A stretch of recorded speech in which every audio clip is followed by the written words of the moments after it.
तो कल मैंने आप लोगों को एक क्विज़ दिया था, वो हो गया। बेसिक सा सवाल था जिसके अंदर आपने कैश फ्लो बनाना था, उसके अंदर सिर्फ और सिर्फ रिसीवेबल की एडजस्टमेंट। तो आई होप उसमें कोई मसला नहीं है। चलें, हमने कल की क्लास में कैश फ्लो शुरू किया था और मैंने आपको ये बताया था कि कैश फ्लो बनाने का मकसद क्या होता है, कैश कहाँ कहाँ से आया। तो हमने वैसे सीखा था हाई लेवल पे कि कितनी एक्टिविटीज़ होती हैं, तीन। पहला ऑपरेशंस, दूसरा, तीसरा फाइनेंसिंग। तो मैंने कहा भाई अभी तो हम सीख रहे थे ऑपरेशंस, यानी बिजनेस से पैसा कहाँ कहाँ से आता है। फिर हमने इस पर एक और बात सीखी, बिजनेस की कमाई होना अलग बात है और बिजनेस से पैसा आना अलग बात है। तो ऑल टुगेदर हम ये देख रहे थे कि बिजनेस से कमाया अलग तरीके से जा रहा था और पैसा अलग आ रहा था। क्यों? क्योंकि आपके पैसे कुछ फंस गए थे। तो हमने कहा था ना कि ऐसा भी तो हो सकता है कि इस साल में कोई कारोबार करूं और उसका पैसा ना आए। तो क्या हम ये कह सकते हैं हमने वो माल उधार पे बेचा है? अच्छा, जब मैंने माल उधार पे बेचा है तो टेक्निकली मुझे ये बात पता होनी चाहिए वो कमाई तो कहलाएगी बट वो कैश नहीं होगा। तो हमने ये सीखा था कि जब भी आपको आपकी बैलेंस शीट के अंदर रिसीवेबल इंक्रीज होता हुआ दिखे तो आप क्या करेंगे, उसको माइनस कर देंगे, क्योंकि आप बोलेंगे प्रॉफिट के अंदर तो शामिल है बट कैश के अंदर शामिल नहीं है। फिर हम उसको अगले साल लेके गए और अगले साल की कहानी देख के समझ आई कि हो सकता है कि पिछले साल के पैसे किस साल आ रहे हों, इस साल आ रहे हों। तो अगर पिछले साल के पैसे इस साल रिकवर हो रहे होंगे तो क्या वो इस साल की कमाई है? नहीं, वो इस साल की कमाई वो इस साल के प्रॉफिट में हो ही नहीं सकती। बट हाँ, अलबत्ता क्या वो पिछले साल की कमाई के पैसे हैं जो कि इस साल रिसीव हुए हैं। तो हमारे कैश में वो शामिल हैं और प्रॉफिट में शामिल। हमने क्या किया था, उसको ऐड बैक। तो हमने फिर सिंपल सा फिनोमेना बनाया। फिनोमेना ये था कि अगर आपके रिसीवेबल इंक्रीज होंगे तो आप लेस करेंगे और अगर आपके रिसीवेबल डिक्रीज होंगे तो आप ऐड करेंगे। पर along with all the logic, हमने कोई रटन नहीं लगाया कि भाई लेस कर रहा हूं तो उसकी वजह क्या, ऐड कर रहा हूं तो उसकी वजह क्या है। तो पहले बता दो ऑनलाइन वालों, यहां तक कोई मसला? जल्दी से, ये बेसिक बातें की हुई थी सो फार हमने अब तक इस पहले चैप्टर में। क्लियर है? हम ऑपरेशंस की बात कर रहे हैं, हम डिफरेंसेस की बात कर रहे हैं। डिफरेंसेस को हमने दो तरीके से एडजस्ट करना सीखा, इंक्रीज इन रिसीवेबल और डिक्रीज इन रिसीवेबल। अब हम देख लेते हैं कि अगर मेरे पास मेरे पेबल्स मौजूद हैं तो उसका मेरे स्टेटमेंट ऑफ कैश फ्लो पे क्या इंपैक्ट होता है। तो जरा ये देखिएगा, यहां से मुझे एक बात बताएं, यहां पे मैंने लिख के दिया हुआ, मैंने इन्वेंट्री परचेज की है कितने की? 4 लाख रुपए की। चलें फोकस करते हैं। तो मैंने कहा सर मैंने इन्वेंट्री की एंट्री बनाई होगी, इन्वेंट्री डेबिट हो गई होगी, कैश क्रेडिट हो गया होगा और ट्रेड पेएबल क्रेडिट हो गया होगा। अच्छा, इन्वेंट्री कितने की खरीदी है? 4 लाख रुपए की। अच्छा जी, अब मुझे एक बात बताओ, मैंने ऑन क्रेडिट परचेस की है जिसमें से पे कितने किए हैं? सिर्फ 1 लाख। तो पेएबल में कितना? आप जरा मेरी बैलेंस शीट में देखें, 3 लाख रुपए पेएबल आ रहा है। अच्छा, अब जरा आपके लेवल पे आके हम सोचने का तरीका सीखते हैं, बिल्कुल बेसिक सा। मुझे बताओ ये जो अभी इन्वेंट्री है मेरी, क्या बच्चों मेरे लिए ये एसेट है? क्योंकि अब तक ये बेचा नहीं है। आए हम बेचते हैं इसको। हमने कहा जैसे ही मैंने इसको बेचा तो मैं यहां पे एक और एंट्री बनाऊंगा, COGS डेबिट और इन्वेंट्री क्रेडिट। कितने से? अज्यूमिंग के पूरी इन्वेंट्री बेच दी, ये रहा। अच्छा, मैं आपसे पूछता हूं आपका एक्सपेंस कितना बुक हुआ है? 4 लाख का। यानी आपने जो इन्वेंट्री खरीदी वो बेच दी तो आपकी खर्च हो गई। तो मुझे बताओ मेरा एक्सपेंस कितना है भाई? ये हमने लिख दिया एक्सपेंस। और मुझे बताओ इस 4 लाख के एक्सपेंस के ऊपर मैंने पेमेंट कितनी की है? 1 लाख। यही सीखना है वापस से। जल्दी से मुझे बताओ मैंने इन्वेंट्री खरीदी कितने की, उसमें से पे कितने की है? 3 लाख रुपए पे। यानी हम ये सीख रहे हैं, बाज़ औक़ात ऐसा भी होता है बिजनेसेस में कि आपका एक्सपेंस तो हो जाता है बट उसकी पेमेंट नहीं होती। जस्ट लाइक कि अगर मेरा दिसंबर का इलेक्ट्रिसिटी बिल है तो दिसंबर का इलेक्ट्रिसिटी बिल मैं कब पे करूंगा?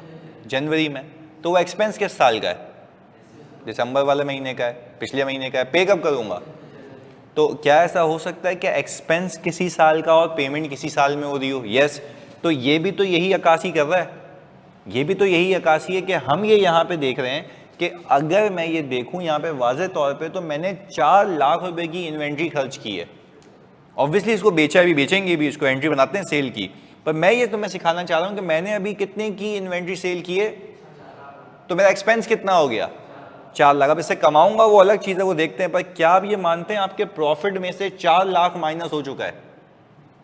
प्रॉफिट में से 4 लाख माइनस, कैश में से कितना माइनस हुआ है? 1 लाख। तो डिफरेंस कितने का रह गया?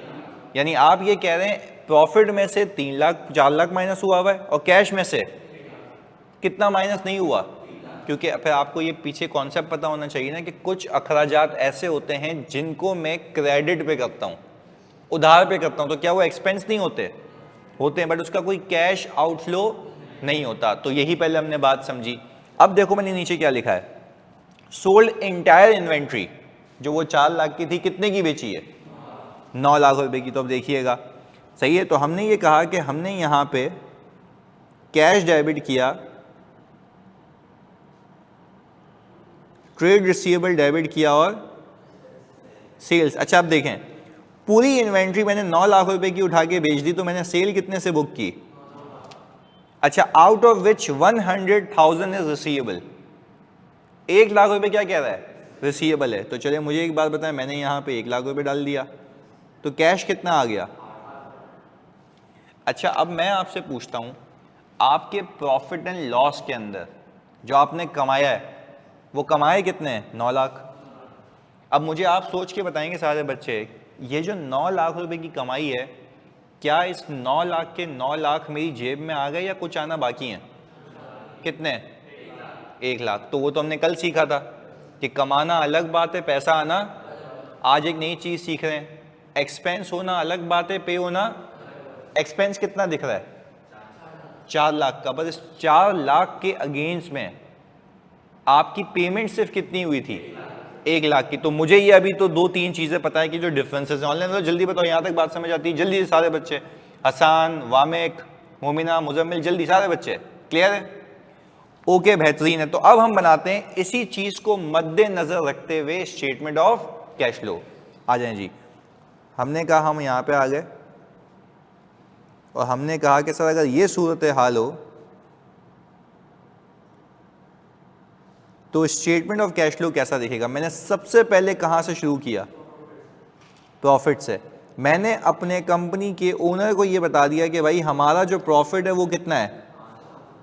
5 लाख रुपए। अच्छा अब जरा सुनना, आप जरा सवाल में जाके देखें, आपका रिसीवेबल इंक्रीज होता हुआ दिख रहा है? हाँ या नहीं?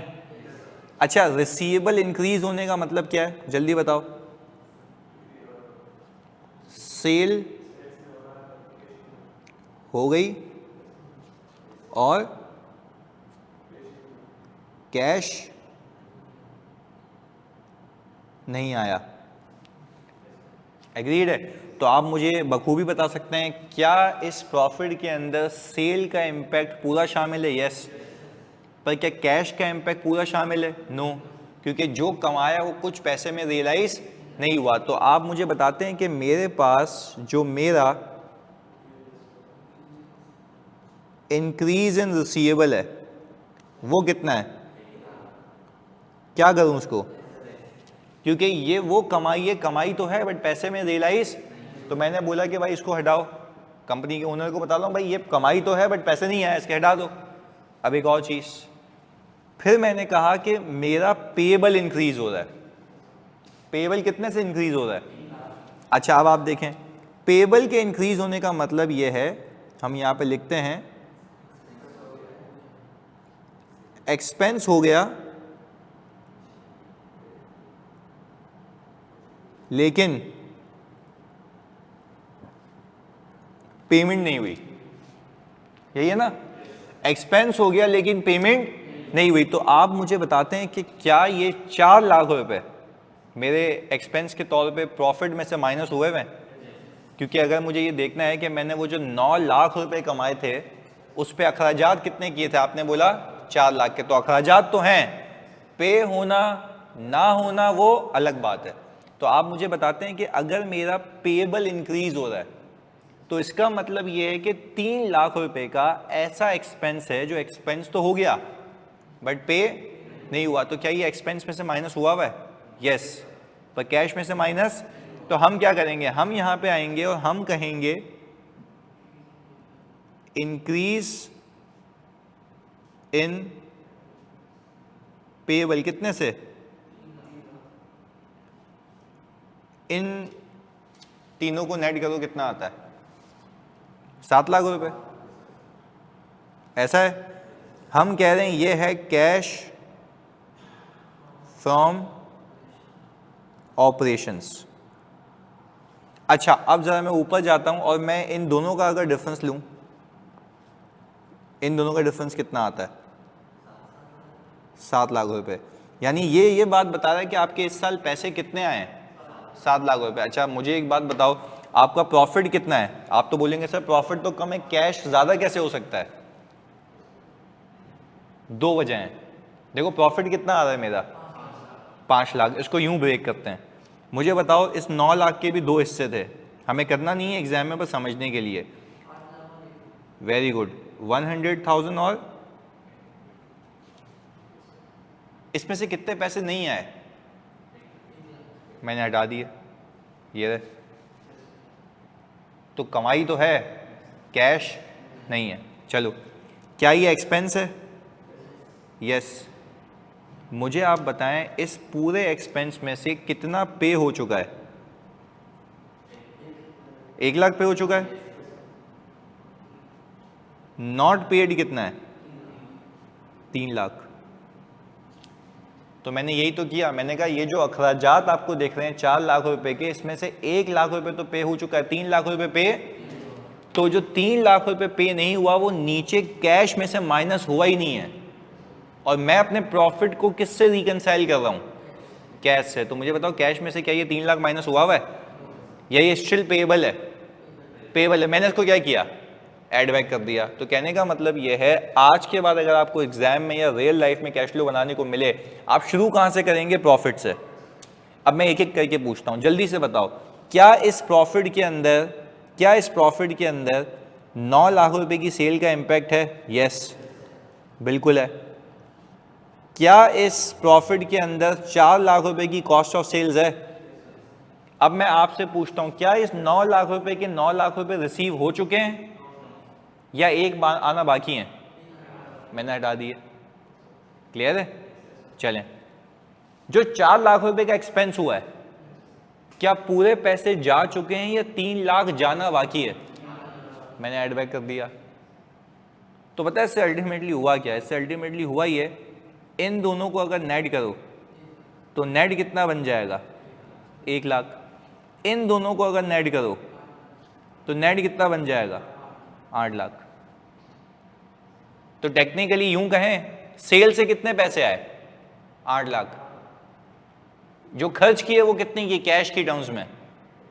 1 लाख। तो कुल मिला के कितने बचे? 7 लाख। वही तो है। तो मैं बताता हूं बैकएंड पे ये चल रहा है। ये तो मैंने तो तुम्हें खोल खाल के बता दिया, पर पीछे ये चल रहा है। जल्दी वापस से, जल्दी से मुझे बताओ ऑनलाइन वालों, आप भी सेल कितने की हुई थी? 9 की। सेल कितने की हुई थी जो प्रॉफिट के अंदर शामिल है? जल्दी से मुझे बताओ ऑनलाइन वालों और आप भी, कि जब सेल 9 लाख रुपए की हुई है उसमें से पैसे कितने आना बाकी हैं? 1 लाख। तो मैंने उसको हटा दिया। तो मुझे आप बताते हैं कुल मिला के 9 में से 1 हटा दिया तो मेरे पास कैश कितना आया? ये 8 बन गया ना खुद ही। ओके, मेरे प्रॉफिट में से COGS माइनस हुई हुई है कॉस्ट ऑफ गुड्स सोल्ड, कितने की? मैं आप सबसे पूछता हूं, क्या वो 4 लाख रुपए की जो कॉस्ट ऑफ सेल्स है, क्या वो पूरी की पूरी प्रॉफिट से माइनस हुई हुई है? यस। पर कैश में से कितना गया हुआ है? 1 लाख। तो 3 लाख रुपए नहीं गया ना।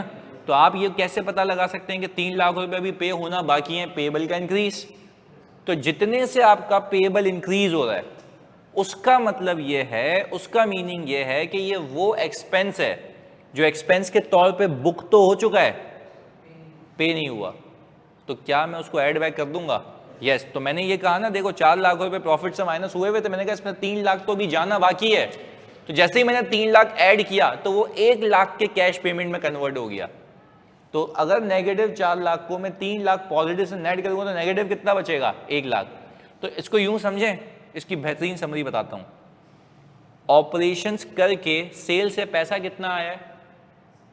8 लाख। ऑपरेशंस करके सेल से पैसा कितना आया है? 8 लाख। और ऑपरेशंस करने के लिए ऑपरेशंस में पैसा लगाया कितना है? तो नेट कितना आया है? तो यही तो रहा। तो हम अपने कंपनी के मालिकों को यही बता रहे हैं, प्रॉफिट होना अलग बात है, कैश आना जाना अलग बात है। तो हम ये नहीं कह रहे कि हमने 4 लाख का माल खर्च नहीं किया, माल तो चला गया, एक्सपेंस भी हो गया, अब उसको पे करना है। पेमेंट होना या ना होना एक अलग बात है। यानी फॉर एग्जांपल अगर मैं एक दुकान चलाता हूँ और मैं ये लैपटॉप या एलसीडीज बेचता हूँ, मैंने वहाँ पे 1 मिलियन के लैपटॉप एलसीडी बेची, पूरे पैसे आ गए कितने? 1 मिलियन। कितने के? अच्छा, और फिर मैंने एक इलेक्ट्रिसिटी का बिल आया 3 लाख रुपए का, तो क्या वो एक्सपेंस के तौर पे माइनस हो जाएगा? यस। मैंने नेट कितना कमाया जल्दी बताओ? 1 मिलियन में से 3 लाख माइनस करो, 1 मिलियन में से 1 मिलियन में से 3 लाख रुपए माइनस करो तो कितने कमाए मैंने? 7 लाख रुपए। भाई 1 मिलियन में से अगर 3 लाख माइनस करूंगा तो कितने कमा लिए? 7 लाख रुपए। कमाई 7 लाख है, पर मैं आपको अगर ये बताऊं, मैंने ये 3 लाख रुपए जो बिजली वाले हैं उनको पे नहीं किए। अब कमाई कितनी है? अभी भी कमाई 7 लाख है। देखो यही तो सिखाना चाह रहा हूं, यही तो सिखाना चाह रहा हूं। वापस सुने, 1 मिलियन की सेल की, 3 लाख रुपए बिजली का बिल है, नेट कितने कमाए?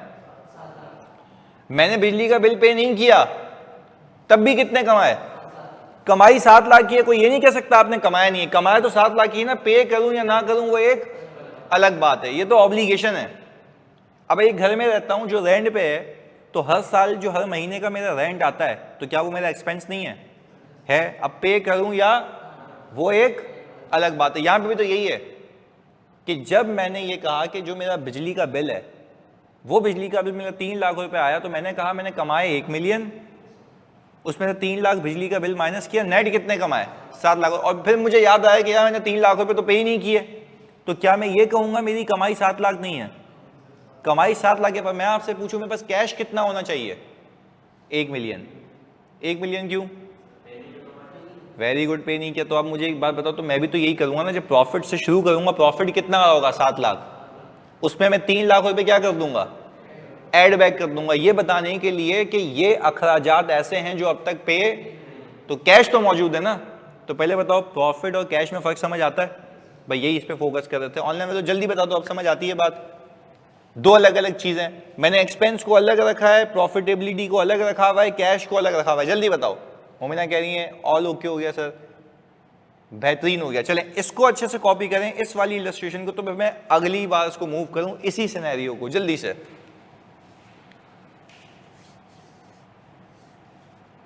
बेहतरीन।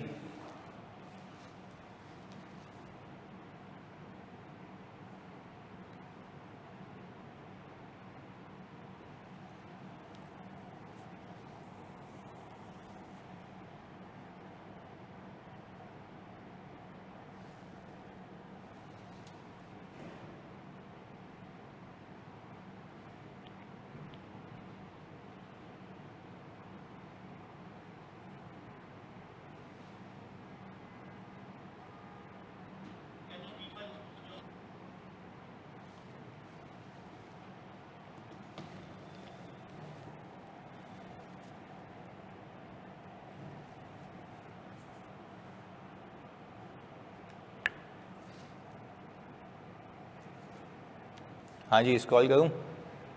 हो गया यहाँ तक? कर रहे हो?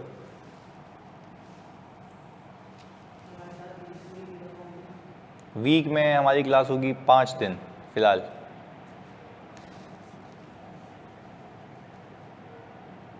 अभी तुम लोगों की ये बेसिक्स बन जाए ना ज़रा, कि सोचने का तरीका, कि एक्सपेंस क्या जा रहा है, पेमेंट क्या हो रही है। अगर मतलब मैं आता, मैं कहता इसको माइनस कर देना, आंसर आ जाएगा, तो तुम बोलते चलो आ ही जाएगा। बट अब थोड़ा सा फ़र्क है। अच्छा वामिक, वैसे FAR1 की स्टडी टेक्स्ट लेनी नहीं चाहिए, आप वो डाउनलोड कर लें बस सॉफ्ट कॉपी में, सिर्फ रेफरेंस के लिए। रेफरेंस आपके पास लाजमी होना चाहिए, पर you don't need to buy it.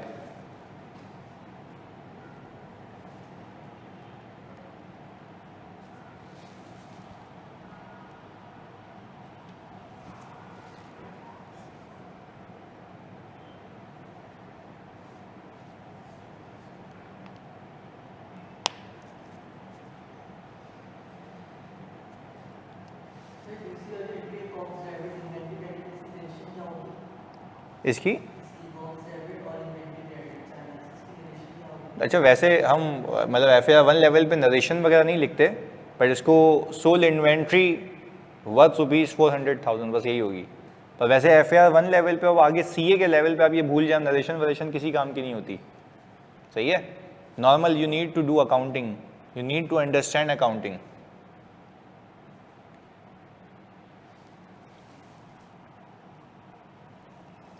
क्योंकि तो सिर्फ ये कॉन्सेप्ट है ना कि आपके पास जब तक इन्वेंट्री पड़ी आपका एसेट है, जब आपने बेच दी तो इसका मतलब है वो खर्च हो गई, पर वो खर्च हुई है किसी चीज़ को कमाने के लिए। तो आपने कमाया वो सेल है, ये अखराजात हैं, नेट आपका प्रॉफिट है। और फिर हम उस प्रॉफिट को किससे रिकनसाइल कर रहे हैं? कैश।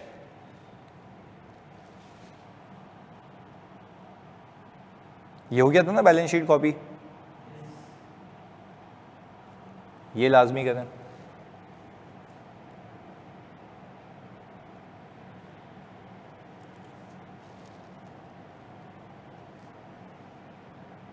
ये वैसे हम ज़्यादा बेसिक्स तो नहीं लेके चल रहे, सही है, या थोड़ा सा अपर लेवल पे चले जाएं?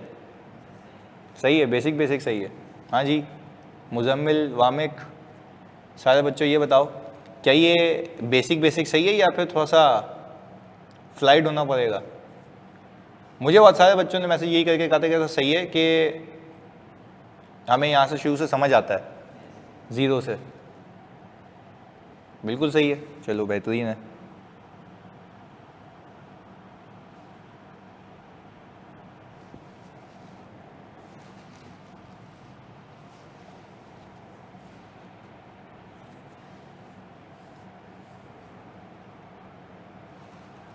हाँ जी, हो गया यहाँ तक कॉपी?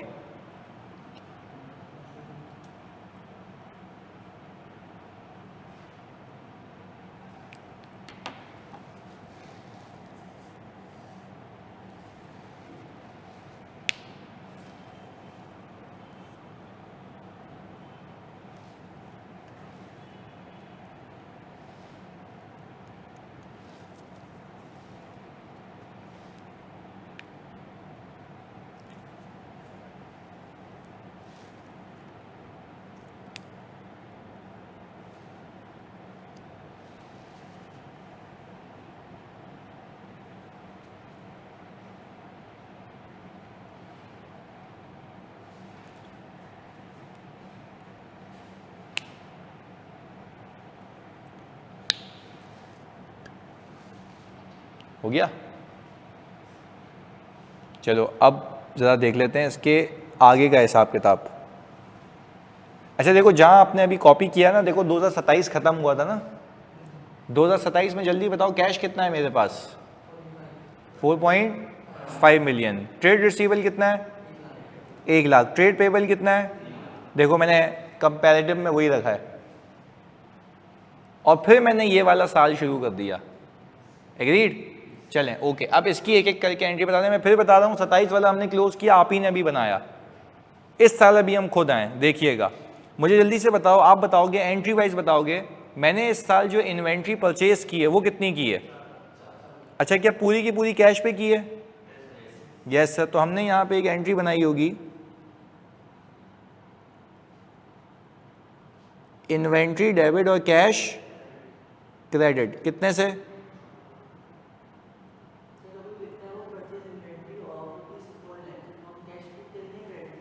नहीं, वो बताएगा आपको, लिखा हुआ है ना कैश, वो इमीडिएटली बताएगा, ऐसे वो कर ही नहीं सकता कि ना बताए। सही ना, ऐसा हो ही नहीं सकता। चलें, अब मुझे एक बात बताओ, ये इन्वेंट्री उठा के देखो, उसने लिखा हुआ है मैंने एंटायर इन्वेंट्री को क्या किया है, वो भी किस पे बेचा है? कैश पे। अच्छा अब सुनिएगा, हमने ये कहा कि जब मैंने एंटायर इन्वेंट्री को कैश पे बेच दिया तो मैंने यहाँ पे पहले एक एंट्री बनाई होगी, COGS डेबिट और इन्वेंट्री क्रेडिट, कितने से? पहले तो ये खर्च हो गई ना इन्वेंट्री। अच्छा आप मुझे एक बात बताओ, इस इन्वेंट्री तो खर्च हो गई, अभी मैं आपसे यहाँ पे रुक के पूछूं, मेरा एक्सपेंस कितना चार्ज हुआ है? 4 लाख। मेरा कैश कितना गया है? अभी तक कोई फर्क यानी प्रॉफिट में से भी 4 लाख माइनस हुआ हुआ है और कैश में से भी 4 लाख माइनस हुआ हुआ है। ऑनलाइन वालों पहले बताओ यहाँ तक हम अलाइंड है? जल्दी से मुजम्मिल, मोमिना, इत्तिका, वामिक, जल्दी सारे बच्चे यहाँ तक बेसिक बात क्लियर होनी चाहिए कि भाई 4 लाख रुपए एक्सपेंस से भी गया हुआ है और 4 लाख रुपए कैश में से भी गया हुआ है। ऐसा ही है। चले, अब तक कोई इशू नहीं है, बिल्कुल सीधा सीधा हिसाब किताब चल रहा है। अच्छा, फिर हमने कहा कि हमने एक एंट्री बनाई कैश डेबिट और सेल्स क्रेडिट, कितने से? 9 लाख रुपए से। अच्छा, अब ये देख के बता दो आपके प्रॉफिट के अंदर सेल्स कितनी चार्ज हुई है? 9 लाख। कैश में कितना आया? 9 लाख। देखो, सेल में भी 9 लाख, कैश में भी। क्या आपको अभी कोई फर्क नजर आता है? क्यों नहीं आता? सब कैश पे, यानी सेल भी बुक की 9 लाख, कैश भी आ गया 9 लाख, एक्सपेंस भी बुक किया 4 लाख, कैश भी चला गया। तो पहले तो मसला था ना पिछले वाले केस में, पहले एक्सपेंस था ज्यादा और पेमेंट नहीं थी, तो मैंने क्या किया था उसको ऐड बैक। मैंने कहा एक्सपेंस तो हो गया, वो कैश में से माइनस नहीं हुआ, तो हमने उसको क्या किया था? Add back. तो मैंने कहा अखराजात हैं मेरे बट वो पेमेंट नहीं हुई है। एग्रीड है? चलें अब आगे सुने।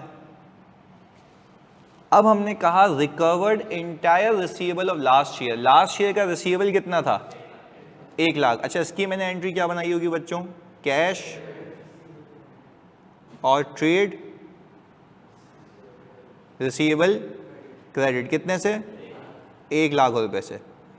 ये आपने बता दिया तो मैं मान जाऊंगा कि भाई हमने कैश फ्लो को तमीज से समझा है। सुनो, ये जो 1 लाख रुपए क्या इस साल के प्रॉफिट में होंगे? नहीं। क्यों? पिछले साल की कमाई थी रिसीव, तो क्या आप कैश फ्लो बनाते वक्त इसको ऐड बैक करोगे? ऐड करेंगे। क्यों ऐड करेंगे? क्योंकि कैश में शामिल है, प्रॉफिट में शामिल नहीं है। तो आप बोलोगे पैसे इस साल आए, वो तो कल की क्लास वाला कॉन्सेप्ट ना, कि रिसीवेबल अगर आपके डिक्रीज होंगे तो आप उसको क्या करेंगे?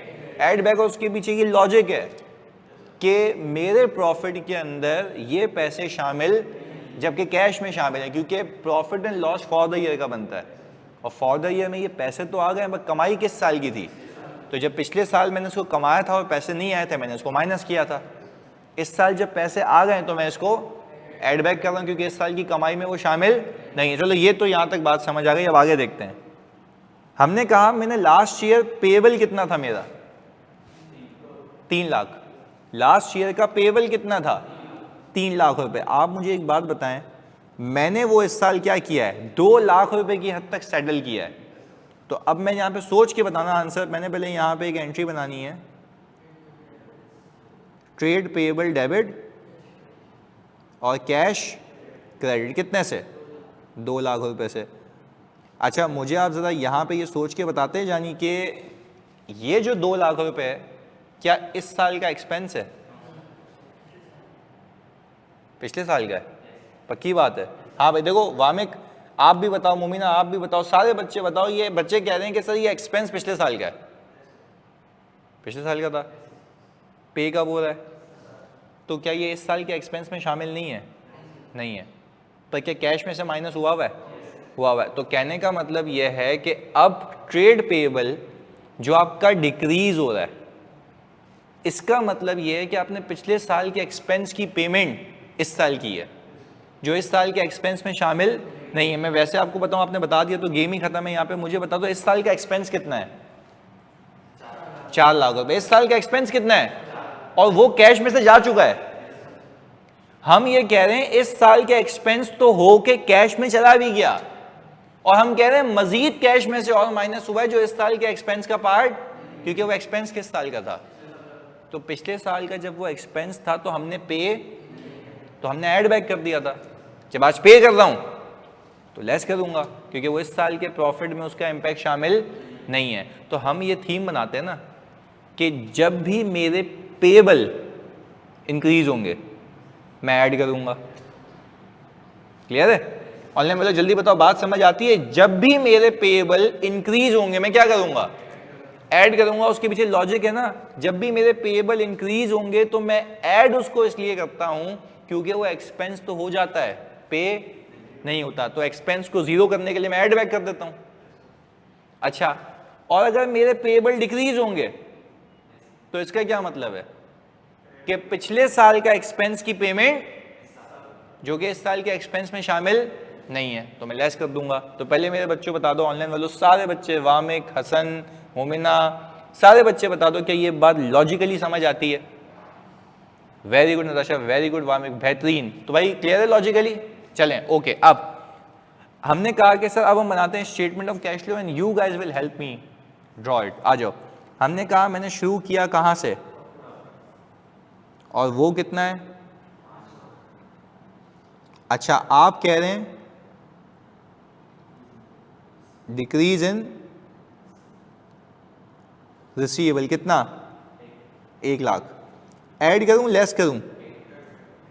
ऐड करेंगे क्योंकि ये पिछले साल की कमाई इस साल रिसीव होती है, जो कि इस साल की कमाई में शामिल नहीं है।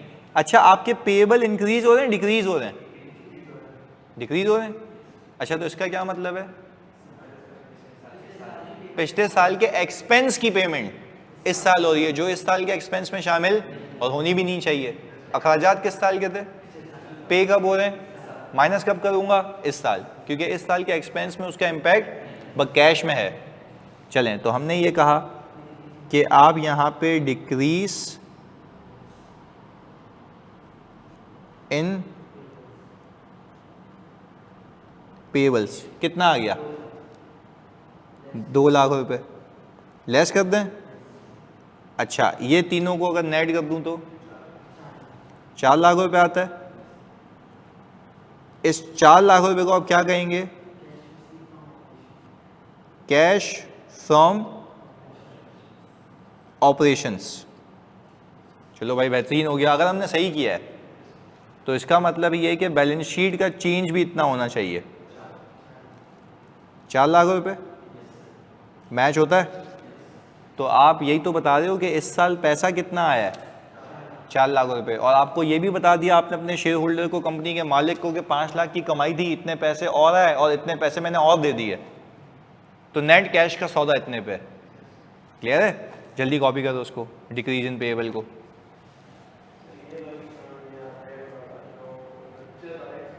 देखो, अगर यूं कहूँ, मैं 2024 में था, मैं अज्यूम कर रहा हूँ, इसकी ले 27 में था मैं।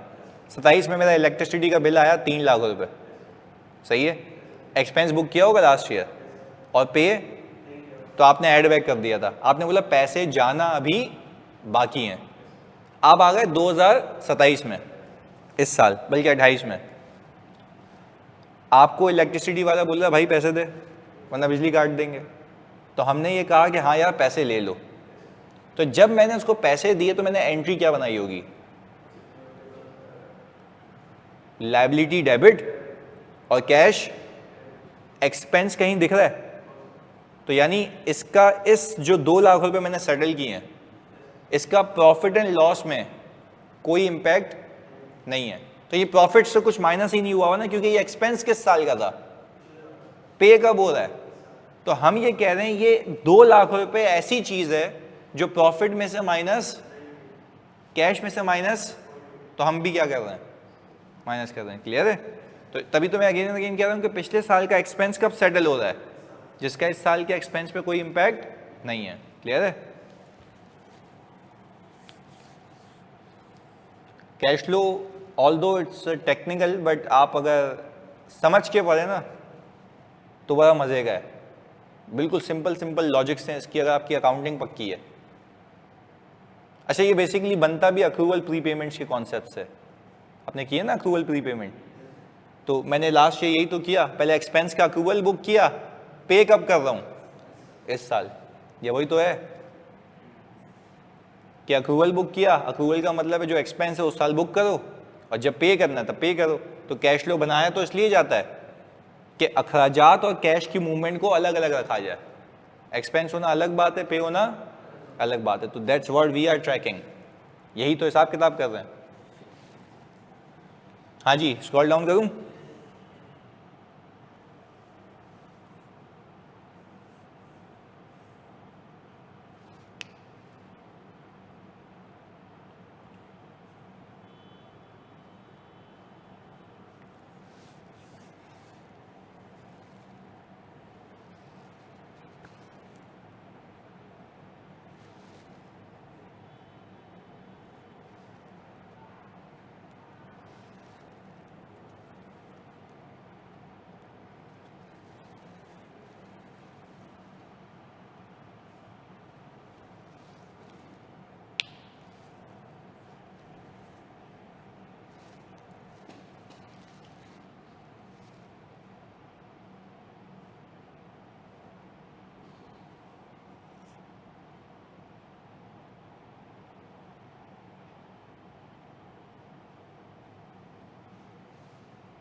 हो गया यहाँ तक कॉपी?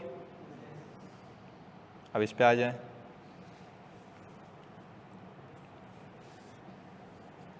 और ये सारी लॉजिक्स आप लोग नोट डाउन करते हो ना जो मैं बताता हूँ कि लास्ट शेयर का एक्सपेंस है, पे कब हो रहा है इस साल, तो अपनी ही जो रोमन इंग्लिश है उसमें लिखा करो कि ताकि याद रहे बाद में, कि वरना ऐसा नहीं हो कि फिर सोचते रहो बाद में क्या ये माइनस क्यों हुआ था, ये ऐड क्यों हुआ था। तो logics has to be there ताकि गलती नहीं हो एग्जाम में।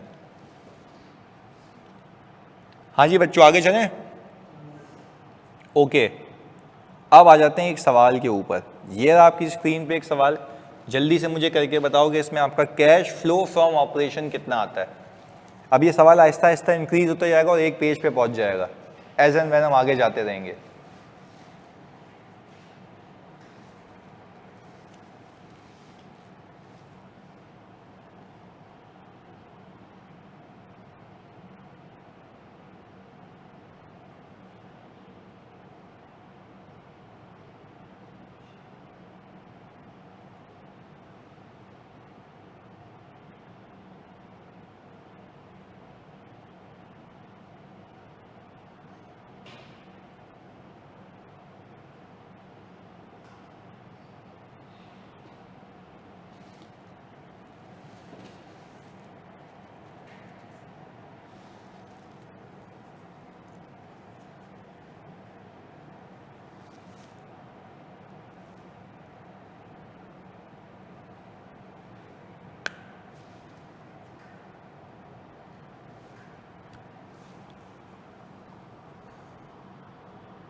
मोमिना कह रही है सर 5,30,000, भाविक भी कह रहे हैं 5,30,000, आप भी यही कह रहे हो।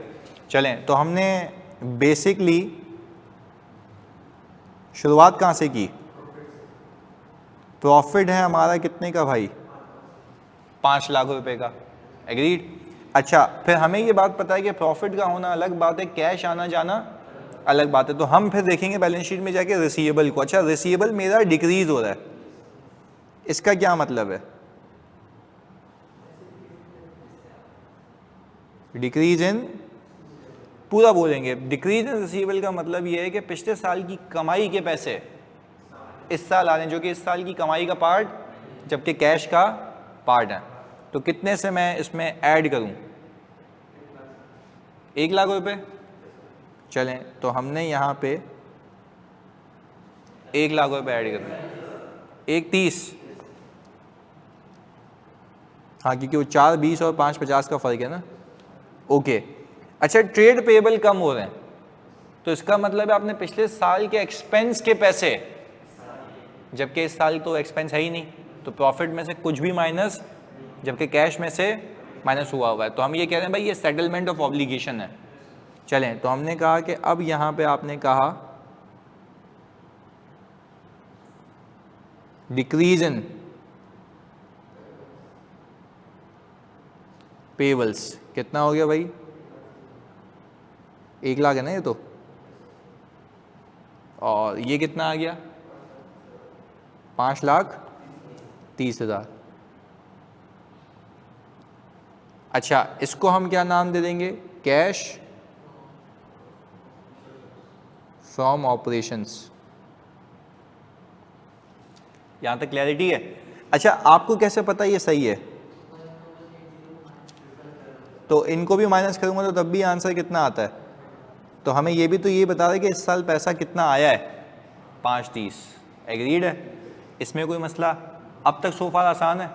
चलें, ये देखें, मैं तुम लोगों के लिए चीज़ लिखी है एक समरी। मैंने कहा कि increase in receivable means sales has been made and amount has not been received, that's why it has to be deducted from the cash flow. Sale हो गई, पैसे नहीं आए, माइनस कर दूंगा, एग्रीड। मैंने कहा आप लिखो ना लिखो, मैं लिख के दे देता हूँ, क्लियर है? इधर डिक्रीज इन रिसीवेबल का मतलब क्या है? Last year sales amount has been received in current year, which does not pertains to current year sales, not included in current year sales, that's why we add up in cash flow. वही वाली बात जो अभी हमने पूरी नहीं की है, सही है। अच्छा ये हो गया। आगे इंक्रीज इन पेएबल का मतलब यानी पेएबल ज्यादा हो रहा है। Expense has been incurred, expense हो चुका है बट उसकी पेमेंट नहीं हुई है, दैट्स वाई हम इसको क्या करते हैं, एड बैक कर देते हैं। इंक्रीज इन पेएबल का मतलब यही था ना कि एक्सपेंस हो गया और पे नहीं हुआ, तो प्रॉफिट में माइनस हुआ था, कैश में से माइनस, हमने एड बैक कर दिया उसको कि भाई कैश आउटफ्लो कोई भी नहीं है। आगे whenever there is a decrease in trade payable we will deduct it from the cash flow statement, यानी माइनस कर देंगे, because it shows the expense that has been incurred in settled this year। Clear है। तो ये मैंने आपको पूरी logics लिख के दे दी हैं कि कल को आपको रिवाइज करना हो तो ये भी आपके काम आएगा। एग्रीड है। ये देख लो, ये रहा, सही हो गया। चलो ओके, ये इसके साथ ही आ जाएगा। अब हम चलते हैं अगले स्टेज के ऊपर, कॉन्सेप्ट ऑफ इन्वेंट्री। अब जरा गेम अलग है इन्वेंट्री की, तो जल्दी से आ जाओ, ये भी जरा कवर करते हैं, बड़े अच्छे से अच्छा खासा टाइम है हमारे पास इधर। अच्छा मुझे एक बात बताओ जल्दी से, अब तक मैं आपसे पूछूं आपका प्रॉफिट और आपके कैश में किन दो वजहों से फर्क था, रिसीवेबल और पेएबल। यानी आप कह रहे थे रिसीवेबल आ रहे थे तो आप कह रहे थे पैसा नहीं आ रहा था, सेल हो गई थी, और पेएबल में ये था कि एक्सपेंस हो रहा था, पे नहीं हो रहा था। इसके अलावा भी एक वजह है, वो है इन्वेंट्री, वो अभी सिखा रहा हूँ। तो जरा ओपन माइंड के साथ सुनना, बड़ा इंटरेस्टिंग है ये भी, ताकि ये वर्किंग कैपिटल वाली चीज़ें सारी खत्म हो जाएं। क्लियर है। ओके आगे सुने। मैंने कहा मेरे पास ऑल टुगेदर ओपनिंग बैलेंस कितना है कैश का,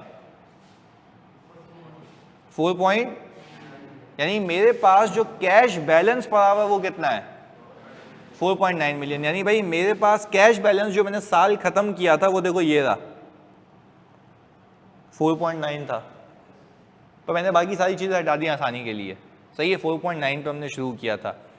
अब मैंने कहा कि मैंने इन्वेंट्री खरीदी है, और वो इन्वेंट्री मैंने खरीदी कितने की, 7 लाख रुपए की। यहाँ पे बने रहना, यहाँ पे बड़ा इंटरेस्टिंग एक कॉन्सेप्ट है, तो सुनना। मैंने यहाँ पे एक एंट्री बनाई, इन्वेंट्री डेबिट और कैश क्रेडिट, कितने से, 7 लाख रुपए से। ये हिसाब किताब हो गया। अच्छा फिर से मैंने कहा मैंने इन्वेंट्री कितने की बाई की, 7 लाख रुपए की, वो भी किस पे बाई की है, कोई उधार का चक्कर अगर होता भी तो हमें आता है, अभी सिखा दिया। क्लियर है। ओके फिर मैंने कहा कि 7 लाख रुपए की इन्वेंट्री में से मैंने बेची कितने की है, 4 लाख रुपए की। वो कितने की बेची है, 9 लाख रुपए की। तो मैंने सबसे पहले यहाँ पे एक एंट्री बनाई,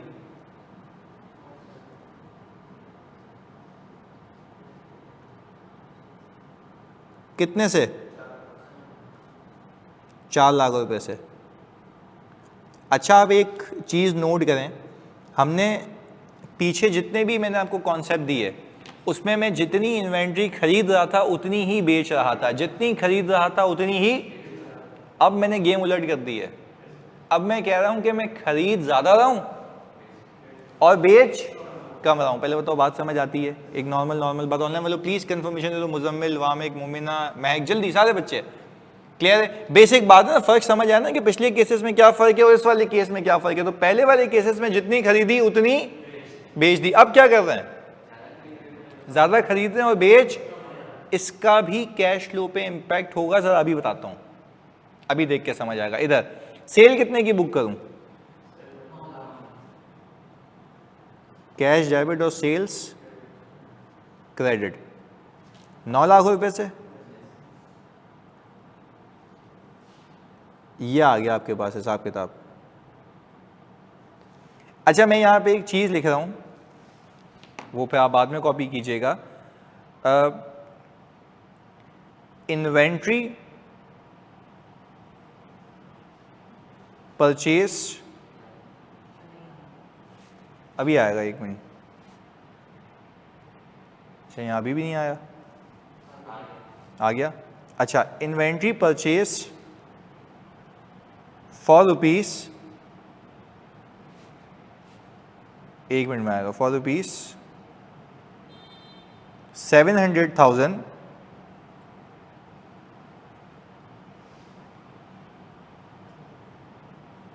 but sold only of rupees, कितने की बेची हमने?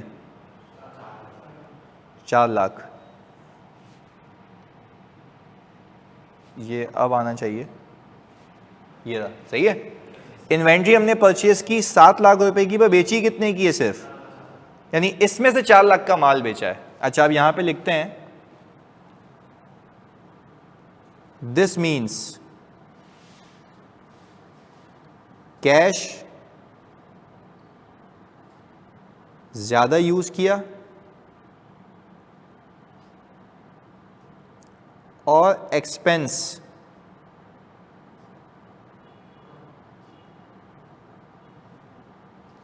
यानी क्या मैं ये कह सकता हूँ सिंपल एक अच्छी चीज़ के लिए, ताकि आपको फुल एकदम कॉन्सेप्चुअली समझ आ जाए, क्या मैं ये कह सकता हूँ मैंने एसेट कितने का खरीदा? 7 लाख रुपए का। मेरी जेब से पैसे कितने गए? 7 लाख रुपए, पर मैंने उसमें से एक्सपेंस कितना किया? तो इसका मतलब ये है, इसका मतलब ये है कि आपकी किताबों के अंदर इन्वेंट्री कुछ बच जाएगी। कितने से?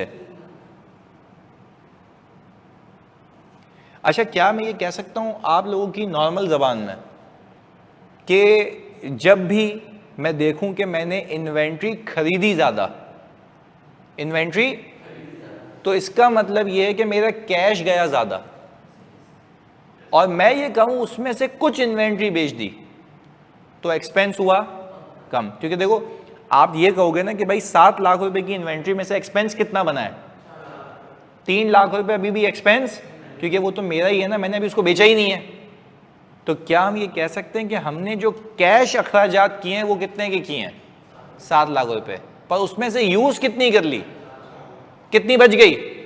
3 लाख। तो हम हमेशा जब भी कैश फ्लो बनाएंगे तो उसमें इस चीज का ख्याल रखेंगे कि अगर आपको इन्वेंट्री इंक्रीज होते हुए दिख रही है तो इसका मतलब यह है कि आपने कैश अखराजात ज्यादा किए हैं और आपका एक्सपेंस कम है, यानी प्रॉफिट में से कम माइनस हुआ है कैश में से। तो आपको ये कैश फ्लो स्टेटमेंट्स का स्टैंडर्ड यही कहता है कि जब आप स्टेटमेंट ऑफ कैश फ्लो बनाएंगे और आप देखें आपकी इन्वेंट्री इंक्रीज हो रही है, आप देखें आपकी इन्वेंट्री इंक्रीज हो रही है, दिस मीन्स कि आपने इतने और पैसे लगाए जो एक्सपेंस में कन्वर्ट नहीं हुए। तो आप मुझे देख के बताते हैं बैलेंस शीट, अगर मैं देखूं इन्वेंट्री कितने से बढ़ रही है, तो आप क्या ये सेफली कह सकते हैं ऑनलाइन, मतलब आप भी बताना, क्या आप लोग ये सेफली कह सकते हो कि 3 लाख रुपए का ऐसा माल है जिसके लिए मैंने पैसे तो दिए हैं बट वो कैश में, मतलब कैश में जा चुका है बट वो एक्सपेंस नहीं हुआ? तो आपसे मैं पूछता हूं क्या इसको मैं लेस करूंगा? यस, इसको भी मैं लेस करूंगा। क्यों? क्योंकि मेरे कैश में से कितने गए मैं जल्दी बताओ? कैश में से 7 लाख रुपए, वापस से कैश में से कितने गए हुए हैं आपके सामने, तभी तो एंट्रीज बनाता हूं। कैश में से कितने गए हुए हैं? प्रॉफिट में से एक्सपेंस के तौर पे कितने माइनस हुए हैं? तो कितने कम है? तो मैं 3 और माइनस करूंगा। मैं अपने कंपनी के मालिक को यह बताऊंगा कि भाई मैंने खरीदी ज्यादा थी, यूज कम की है, और मेरे प्रॉफिट एंड लॉस में पूरी आती है, यूज हुई भी आती है, यूज हुई भी आती है। प्रॉफिट एंड लॉस में जो कमाई निकालते हैं वो तो यूज हुई भी होती है ना, कि इतनी यूज की ये कमाने के लिए। तो हम कह रहे हैं यूज कितनी की है, खरीदी कितनी है, कितनी नहीं बेच पाया, तो क्या खरीदी नहीं है वो? तो माइनस करो ना उसको, फिर वो भी तो कैश गया है ना, पर वो प्रॉफिट में रिफ्लेक्ट नहीं हो रहा। पहले बताओ ओवरऑल बात समझ आती है? अच्छा, मुझे जल्दी से कैलकुलेटर पे काम करो, 4.9 मिलियन में से 7 लाख माइनस करो, 4.9 मिलियन में से 4.9 मिलियन में से 7 लाख रुपए माइनस करो और 9 लाख रुपए ऐड करो, जो हुआ है असल में 5.5 मिलियन, 5.1 मिलियन। ओके, ये आ गया। यानी ये बैलेंस शीट आपको ये बता रही है कि आपके पास साल के आखिर में 5.9 मिलियन। सिंपल तरीका है यार, अगर मैं सिंपल एक काम करूं ये कैसे निकाला हमने? सर आप ही ने निकाल के दिया मुझे। 4.9 मिलियन में से माइनस कर दो कितने और प्लस कर दो 9 लाख, तो यही अमाउंट बनती है ना, यही हुआ होगा पूरे साल पर। अब तो आप कैश फ्लो बना रहे हो। अब मैं यहाँ पे आया, मैंने कहा सर मैं बनाता हूँ स्टेटमेंट ऑफ कैश फ्लो। पहले तो बताओ सेल्स कितने की हुई थी? 9 लाख रुपए की। पर ये सेल जो आपने 9 लाख रुपए की है, इसमें माल खर्च कितना हुआ है? तो सर आपने खरीदा तो 7 का है, तो कोई मसला नहीं, कोई लाजमी है कि खरीदें जितना उतना ही बेचें। हो सकता है खरीदूं ज़्यादा बेचूं कम, तो तभी तो कैश फ्लो का मसला आता है। फिर इधर देखो, अब मुझे बताओ मैंने प्रॉफिट कितना कमा लिया? 5 लाख का। अच्छा, अब जब मैं कैश फ्लो बनाऊंगा तो शुरू कहाँ से करूंगा? प्रॉफिट से। और प्रॉफिट कितना आ रहा है? 5 लाख। अच्छा, अब मैं यहाँ पे एक चीज़ कर रहा हूँ, मैं यहाँ पे लिख रहा हूँ इंक्रीज इन इन्वेंट्री 3 लाख रुपए से। चलें लेस कर दूं? अच्छा, लेस इसलिए कर रहे हैं ना क्योंकि ये वो माल है जो खरीदा तो है पर यूज नहीं हुआ, तो क्या कैश भी नहीं गया इसका? तो तभी तो हम कर रहे हैं। यानी हम जब भी बैलेंस शीट में मेरे बच्चों इन्वेंट्री को इंक्रीज होता हुआ देखेंगे, इसका क्या मतलब है?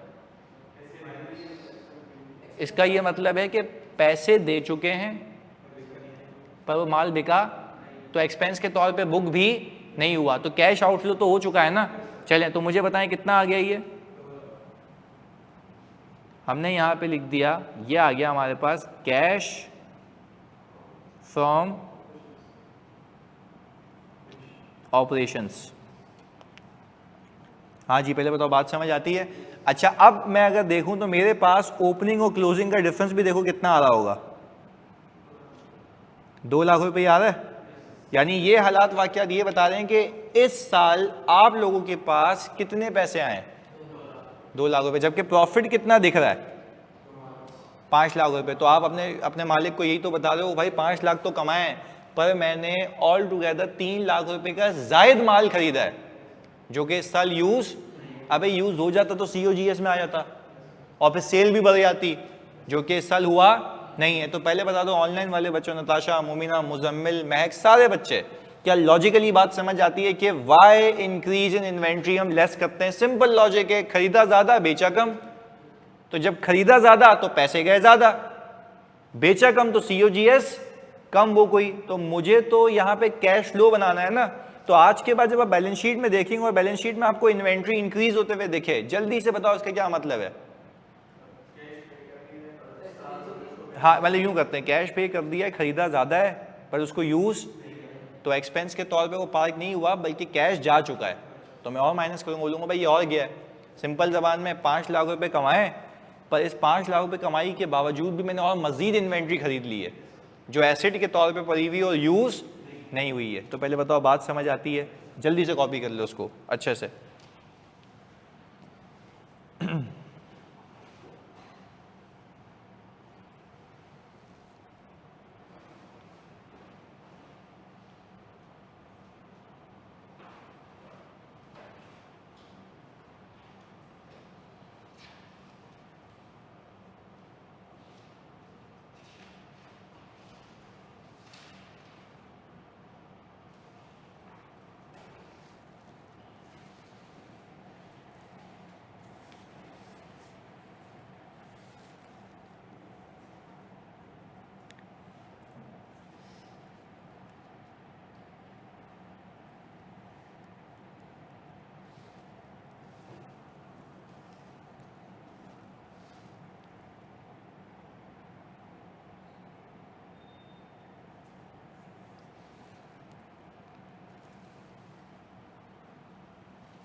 हाँ जी, स्क्रॉल करें।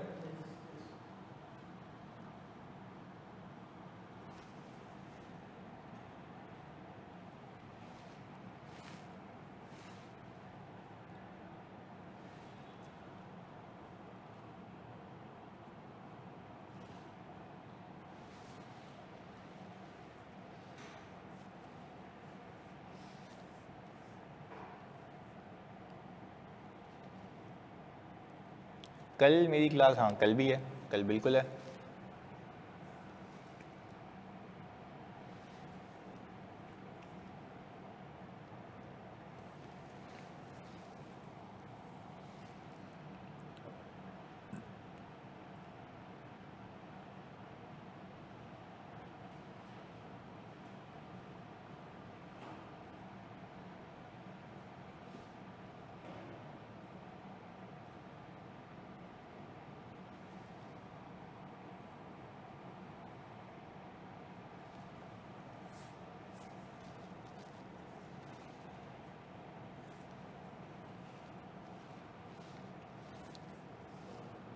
डन।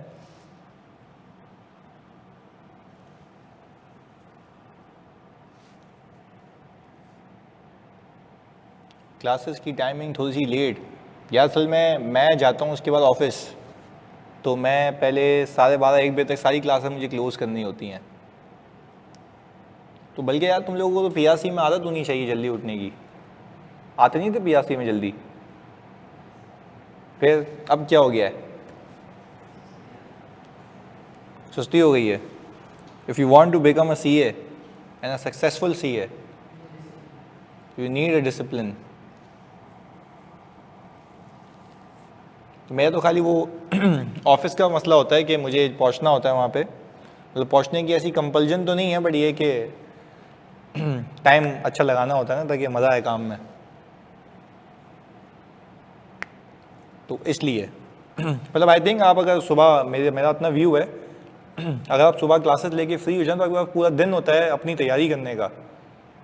अगर आप शाम तक मैं ऑल्टरनेटिवली ये भी कर सकता हूँ मैं शाम को क्लास लगा दूँ, बट फिर आप अपने लिए टाइम क्या रखेंगे। यानी मेरा ये मानना होता है कि आप सुबह क्लासेस लेके फ्री हो जाएं, दोपहर शाम रात आपके पास है, आप अपनी तैयारी प्लान करें, रिवीजन प्लान करें, जो आपने आउटिंग करनी है करें, जिम जाना है जाएं, तो वो सारी चीज़ें हो सकती हैं।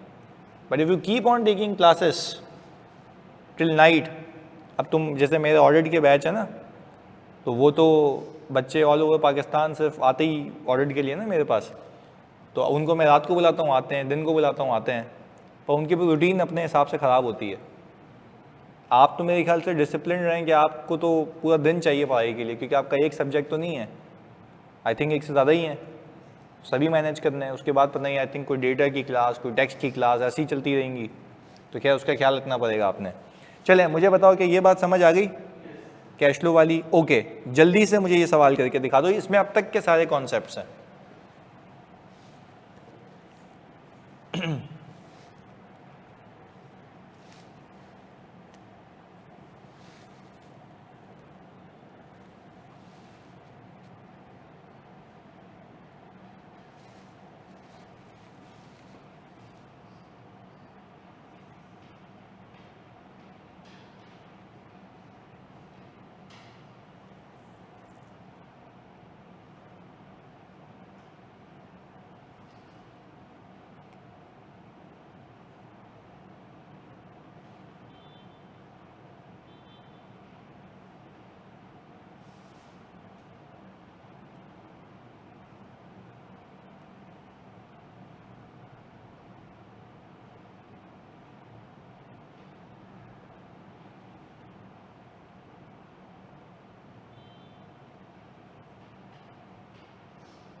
हाँ जी, कितना आता है? 630। ओके, 630 हसन जमाल कह रहे हैं 630, वामिक कह रहे हैं 630, 630 है।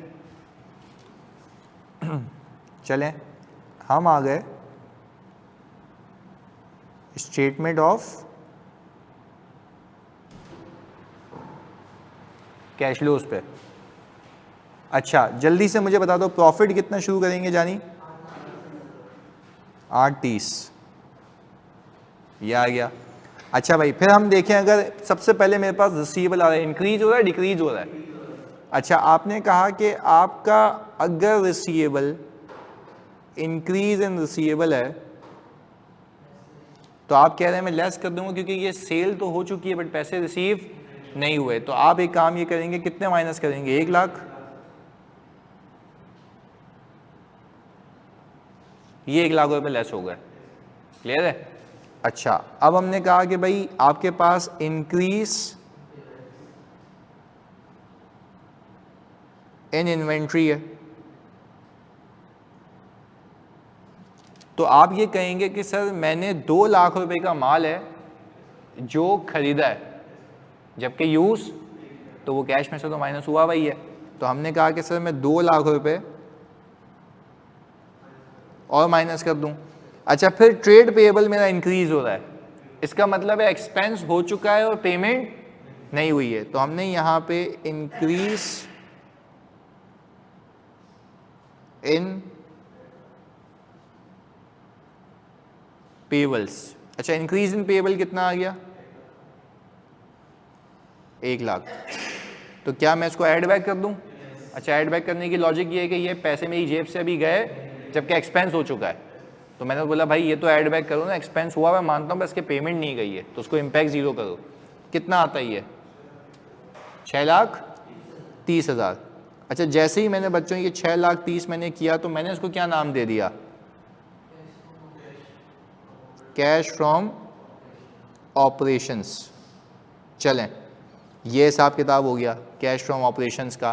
तो अब मुझे ये देखना है कि क्या मैंने सही किया या नहीं किया, तो क्या मैं इन दोनों का अगर डिफरेंस ले लूं तो क्या वो 6,30 के इक्वली बनता है, ये आता है। तो भाई बताओ यहाँ तक कोई मसला क्लियर है? यानी 3 के 3 कॉन्सेप्ट हैं वो बड़े मजे के हैं, सिर्फ लॉजिकली कनेक्टेड होना, इसके अलावा कोई मसला नहीं है। चलें, अब एक आखिरी चीज़, तो फिर हमारे ये इन्वेंट्री वगैरह वाले कॉन्सेप्ट खत्म हो जाएंगे। मैंने खाली एक काम ये किया, जो आपसे मैंने कॉपी करवाया था, मैंने इसको उठा के वहाँ ले जाता हूँ ताकि हम इसको क्लोज करें। हमने ये क्लोज किया था ईयर इस तरीके से, जो आपने कॉपी भी किया था। ओके, हमने कहा मैं आ गया 2030 में। अच्छा, मुझे बताओ क्या मुझे इन्वेंट्री खरीदने की नीड है या मौजूद है? कितने की मौजूद है? 3 लाख रुपए की। अच्छा, मैंने पता है क्या किया, इसको उठा के बेच दिया कोई 7 लाख रुपए में, या मैं चलो 8 लाख रुपए में बेच देते हैं। तो हमने ये किया, कैश डेबिट और सेल्स क्रेडिट, कितने से, 8 लाख रुपए से। और मैंने एक एंट्री बनाई COGS डेबिट और स्टॉक क्रेडिट, या आप कह लें इन्वेंट्री क्रेडिट, कितने से। अच्छा, अब ये तुम लोगों ने बता दिया तो मैं मान जाऊंगा वाकई गेम पिक हो गई तुम लोगों से। मुझे बताओ कि ये जो 3 लाख रुपए अभी मैंने बुक किया, क्या ये मेरा एक्सपेंस है? हाँ या नहीं? बिल्कुल एक्सपेंस है। ये मेरा एक्सपेंस है, ये मेरा एक्सपेंस है। एक और बात बता दो, जब इतना बता दिया ऑनलाइन वालों, आप लोग भी बताएंगे। अगर तुम कह रहे हो 3 लाख रुपए मेरा एक्सपेंस है, क्या इस 3 लाख रुपए के लिए इस साल तुम्हारी जेब से कोई कैश जाता हुआ दिख रहा है, या पिछले साल गया था? तो यही तो सीखा कि जब मैं खरीद रहा था ज्यादा, तो मैंने जेब से ज्यादा पैसे दे दिए थे। जब वो एक्सपेंस में कन्वर्ट, तो मैंने माइनस कर दिया था उसको पिछले साल। मैंने कहा भाई और मजीद पैसे लगे। इस साल ये एक्सपेंस में तब्दील हो गया, पर इसका कोई कैश आउटफ्लो नहीं है। तो क्या हम यूं कह सकते हैं कि मैंने पिछले साल की इन्वेंट्री इस साल यूज की है, जिसका इस साल कोई कैश का इंपैक्ट नहीं है? तो हम यहां पे लिख भी देते हैं, दिस शोज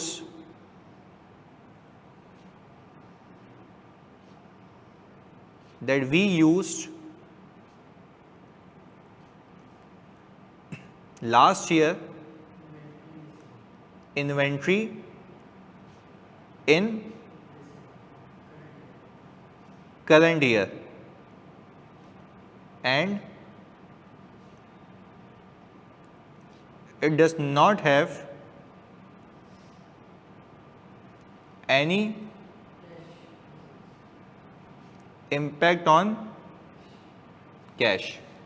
यानी हम कह रहे हैं कि भाई ये बता रहा है कि मैंने लास्ट ईयर की इन्वेंट्री इस साल यूज की है जिसका इस साल के कैश पे कोई इम्पैक्ट नहीं है। हाँ, पर एक ये काम होता है, प्रीवियस ईयर में कैश गया था, इस ईयर सिर्फ एक्सपेंस हुआ है, यस, कि नहीं मैंने एसेट खरीद के रखा हुआ था, इस साल सिर्फ क्या हुआ है, एक्सपेंस हुआ है। तो हम तो यही सीख रहे हैं, एक्सपेंस होना अलग बात है, पे होना अलग बात है। तो क्या हम ये कह सकते हैं कि जिस भी सवाल में या जिस भी प्रैक्टिकल लाइफ में आप देखें कि आपकी इन्वेंट्री डिक्रीज हो रही है, तो इसका मतलब ये होगा कि वो इन्वेंट्री यूज हो गई है, एक्सपेंस हो गया, पर उसका कोई कैश इंपैक्ट, हम क्या करेंगे, उसको ऐड बैक कर देंगे। तो हमने कहा कि भाई मुझे बता दो कि ये तो हो जाएगा 5.9 मिलियन कैश आपका। अब मैं बनाऊंगा स्टेटमेंट ऑफ कैश फ्लो। अच्छा, स्टेटमेंट ऑफ कैश फ्लो के अंदर शुरू कहां से करेंगे? अच्छा, प्रॉफिट आप ऐसे निकालेंगे तो सेल कितने की है, जल्दी बताओ? 8 लाख रुपए की। COGS कितना? 3 लाख रुपए का। और प्रॉफिट कितने का? 5 लाख रुपए का। ऐसा ही है? तो आप मुझे बता दें, जब आपका प्रॉफिट मेरे बच्चों 5 लाख रुपए का आ चुका है, तो अब वैसे ही देख लो, जो कमाया आपने वो कैश में आ गया, पर जो आपने एक्सपेंस किया उसका कोई कैश इंपैक्ट, पर वो प्रॉफिट पे तो आ चुका है ना इंपैक्ट। तो प्रॉफिट कम हो चुका है, कैश अपनी जगह है, क्योंकि इसकी पेमेंट किस साल हुई थी, इस साल कोई पेमेंट, हम क्या करेंगे, इसको ऐड बैक। तो हम यही तो कह रहे हैं कि जितने से मेरी इन्वेंट्री डिक्रीज हो रही है, उतनी ही पिछले साल की इन्वेंट्री इस साल यूज हो रही है जिसका कोई कैश इंपैक्ट नहीं है। तो हम एक काम ये करेंगे कि प्रॉफिट से शुरू किया हमने 5 लाख, और हमने यहां पे लिख दिया डिक्रीज इन इन्वेंट्री 3 लाख रुपए। तो ये कितना हो गया? तो हम भी तो यही कह रहे हैं कि 8 लाख रुपए का कैश इनफ्लो है, क्योंकि इसके अलावा इस साल कैश में कुछ भी नहीं हुआ। पहले बताओ कहानी समझ आती है? तो अगेन हमने अब तक सोफा क्या क्या सीख लिया, रिसीवेबल, पेएबल और इन्वेंट्री। तो अब जो आपको आज होमवर्क मिलेगा वो तीनों का सम होगा, और हमने टेक्निकली 25% कैश फ्लो कर लिया है कुछ हद तक। मेन चीज तो पहले तो लॉजिकली क्लियर हो कि ऐड लेस क्यों हो रहा है, उसकी वजह क्या, सारी वजूहत के साथ जल्दी बता दो ऑनलाइन वालों, मुजम्मिल, मोमिना, महक, सारे बच्चे क्लियर है? चलो, तो इसका होमवर्क मैं आपको भेज दूंगा, प्लीज़ उसको अच्छे से करके आना, ताकि हम अगली क्लास में और उसको थोड़ा एडवांस लेवल पे लेके जाएंगे, और फिर मैं पास पेपर्स कराऊंगा आपको। क्लियर है? चलो ओके, मिलते हैं, अल्लाह हाफिज़।